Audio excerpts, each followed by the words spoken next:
बिस्मिल्लाहिर्रहमानिर्रहीम। अस्सलामु अलैकुम। थ्योरी ऑफ ऑटोमेटा के लेक्चर नंबर 9 में मैं आप लोगों को वेलकम करता हूं। आज के लेक्चर में हम डिटर्मिनिस्टिक फाइनाइट ऑटोमेटा के बारे में पढ़ेंगे। तो डीएफ को डिस्कस करने से पहले हमें देखना होगा कि रेगुलर एक्सप्रेशंस के अंदर कौन सी ऐसी प्रॉब्लम है जिनकी वजह से हमें डीएफए की ज़रूरत पड़ी। तो regular expressions are on one way to specify a formal language.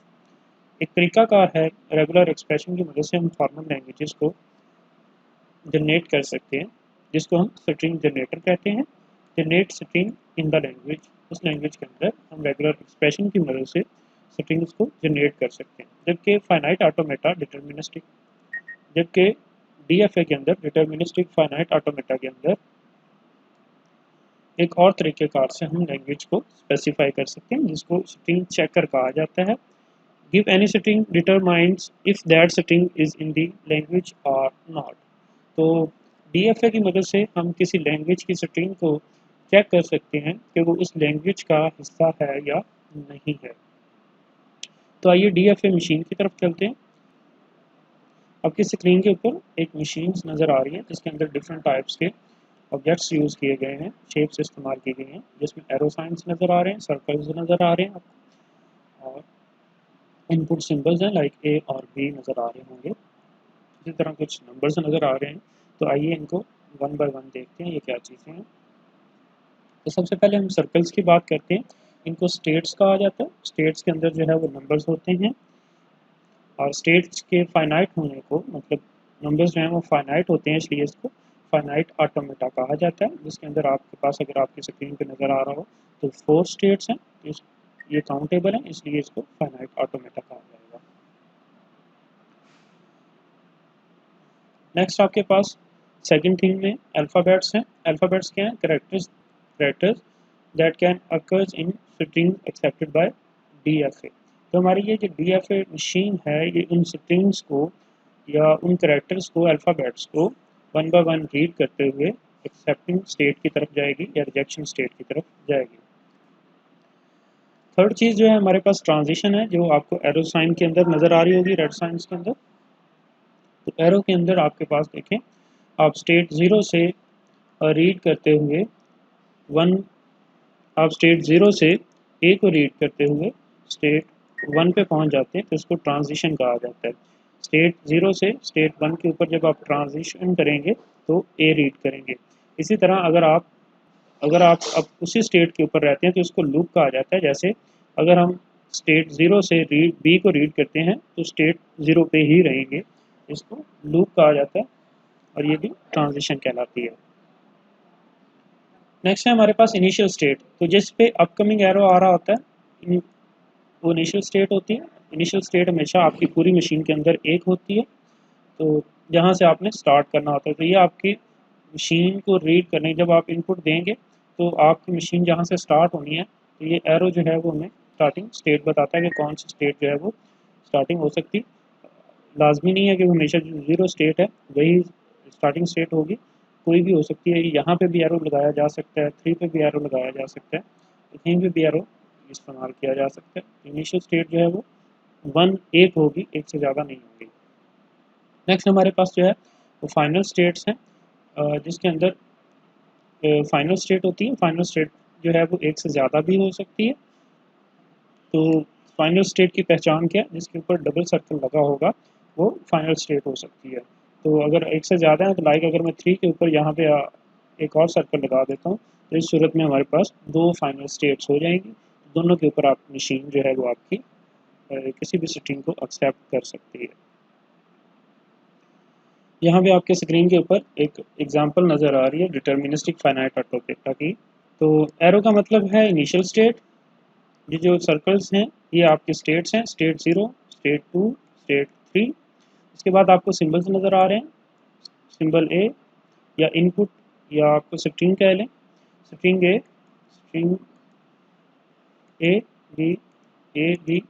तो ये सारी की सारी जो है वो इनपुट स्ट्रिंग्स हैं। अब यहाँ पे अगर गौर करें तो एक स्टेट से जितनी आपकी इनपुट्स होती हैं उतनी ही आपने ट्रांजिशंस करनी होती हैं। तो ये जो एरोज हैं ये ट्रांजिशन कहलाती है, ठीक है।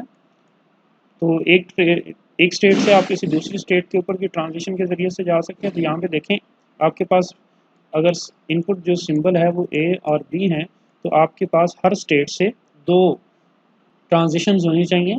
पहली ट्रांजिशन देखें कि स्टेट ज़ीरो से ए के लिए है, तो अगर ए हम यहाँ पे सिंबल कंज्यूम हो गया तो बी जो है उसके लिए हमें ट्रांजिशन करनी है, तो आप बी के लिए जो है वो स्टेट वन पे चले जाते हैं। ठीक है, तो ज़ीरो की जो दोनों स्टेट्स हैं, आउट गोइंग स्टेट्स जो हैं, वो पूरी हो गई हैं। इसी तरह अगर हम टू की बात करें तो उसके ऊपर जो है वो लूप की फॉर्म में जो है वो क्यू स्टेट टू से हम जब रीड करेंगे ए और बी, तो इसके लिए दो एरो बनाने की ज़रूरत नहीं है, आप एक एरो के ऊपर ही ए और बी दोनों ट्रांजेक्शन जो हैं वो कर सकते हैं।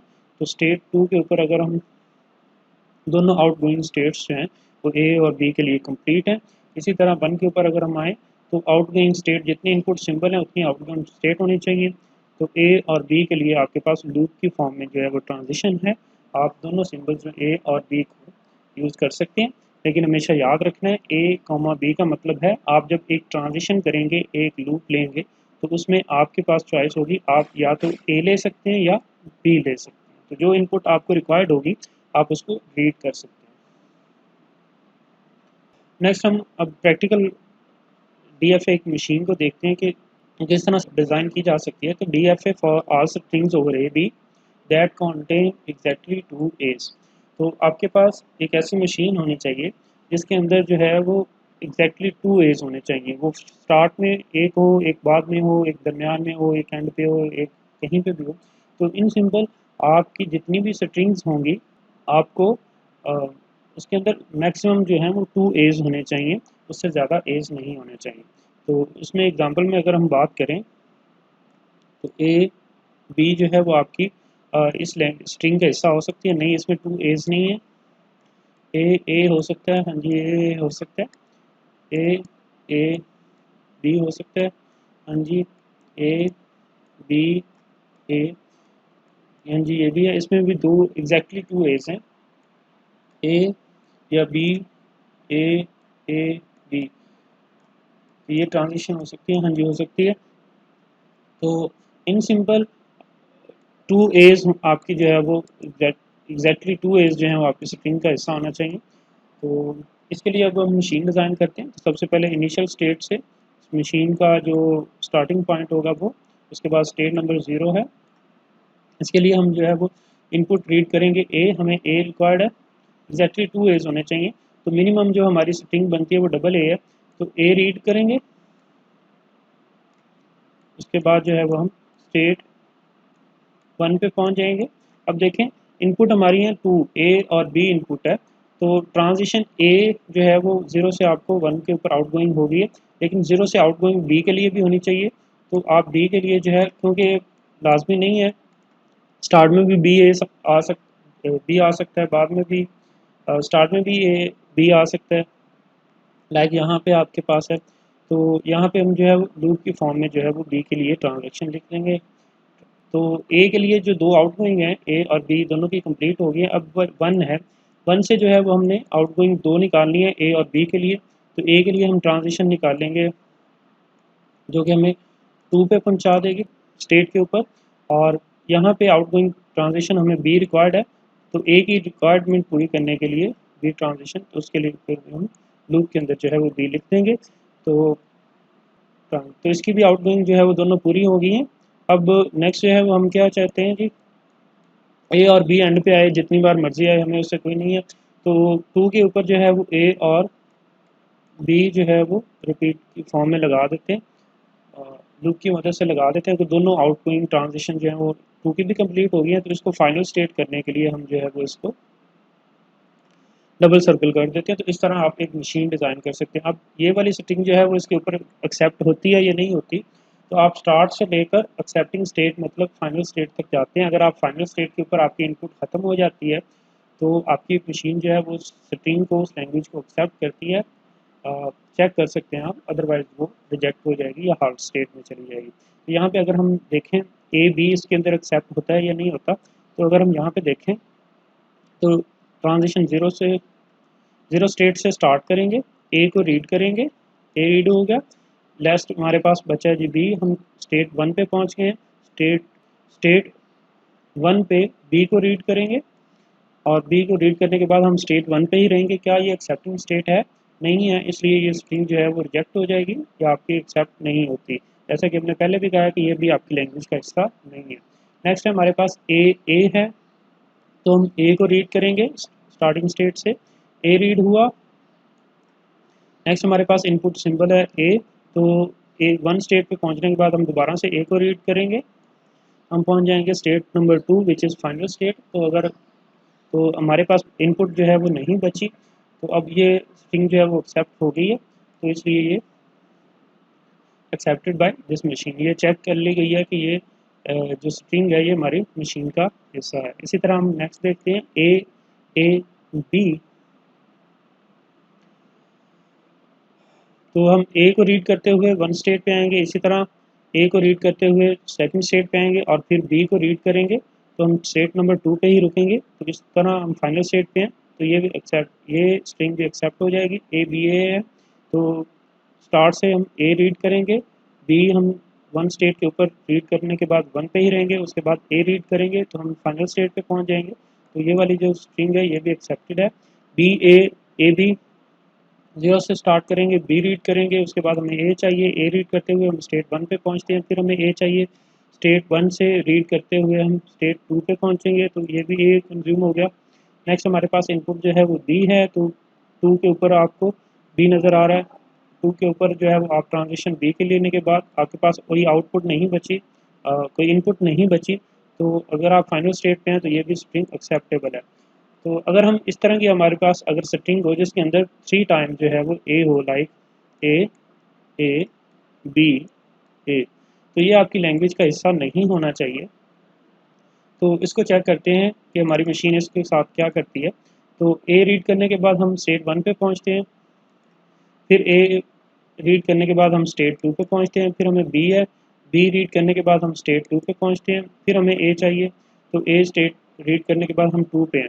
तो ये भी जो लैंग्वेज है वो हमारी मशीन जो है वो एक्सेप्ट कर रही है, तो लेकिन इसको करना नहीं चाहिए, इसमें 3 टाइम जो है वो ए है।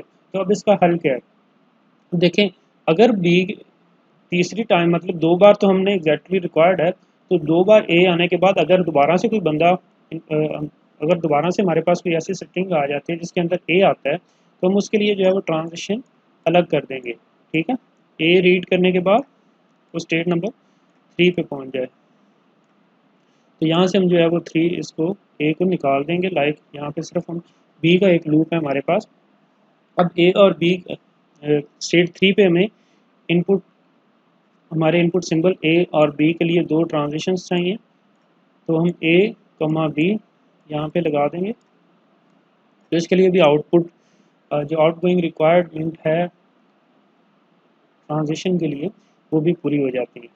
तो अब हम इस स्ट्रिंग को एक्सेप्ट करवाने की कोशिश करते हैं। हम ए रीड करते हैं, स्टेट 1 पे पहुंचते हैं, ये कंज्यूम होगी। फिर हमारे पास ए है, ए को रीड करने के बाद हम स्टेट 2 पे पहुंचते हैं। फिर बी आया, बी को स्टेट रीड करने के बाद हम स्टेट 2 पे ही खड़े हैं। जब तीसरी बार ए आएगा तो हम यहाँ से स्टेट नंबर 2 से हम स्टेट नंबर 3 की तरफ शिफ्ट हो जाएंगे। तो नेक्स्ट हमारे पास कोई भी इनपुट नहीं है, क्या हमारे पास ये फाइनल स्टेट है, तो 3 जो है वो फाइनल स्टेट नहीं है, तो इसलिए ये जो स्ट्रिंग है ये एक्सेप्टेड नहीं होगी। ठीक है, अब हमारी मशीन के अंदर कुछ भी ऐसा उस इन तमाम लैंग्वेज को एक्सेप्ट करेगी जिसके अंदर सारी की सारी स्ट्रिंग्स हैं, जिसके अंदर एग्जैक्टली 2 टाइम्स ए आता है। तो इसके लिए जो है वो मशीन जो है वो आपकी स्क्रीन के ऊपर नज़र आ रही है। आप किसी तरह भी ऊपर नीचे इसको कर सकते हैं, लेकिन जो ट्रांजिशन हैं वो पूरी होनी चाहिए। लाइक 0 है तो इस पर 1 के लिए भी ट्रांजिशन है, बी के लिए भी ट्रांजिशन है, 1 पे है तो 1 के लिए भी ट्रांजिशन है, और इन सिंपल जितनी आपके पास इनपुट सिंबल्स होंगी उतनी आपकी आउट गोइंग ट्रांजिशन होनी चाहिए। तो होप सो आप लोगों को DFA मशीन के बारे में बेसिक्स जो है वो पता चल गए होंगे। इंशाल्लाह नेक्स्ट क्लास में हम इसको डिटेल में देखेंगे। तब तक के लिए अल्लाह हाफिज़।